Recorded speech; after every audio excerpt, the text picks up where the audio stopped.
乡亲啊，这个旧机车若要换新，明年是上好的时机哦。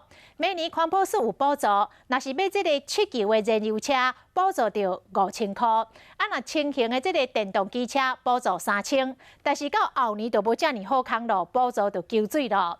这个重型的电动机车的补助降为3000，7级燃油车嘛降到剩3000块。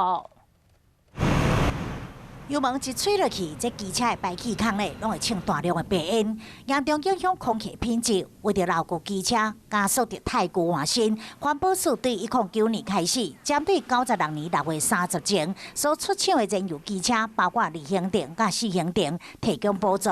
明年机车旧换新7级燃油车的补助是5000，轻型甲小型轻型电动机车的补助是3000，到1106年内继续下降。 大型电动机车7级燃油车补助3000，轻型甲小型轻型电动机车是补助1000。明年跟后年总2年大概会预估大概20万辆左右。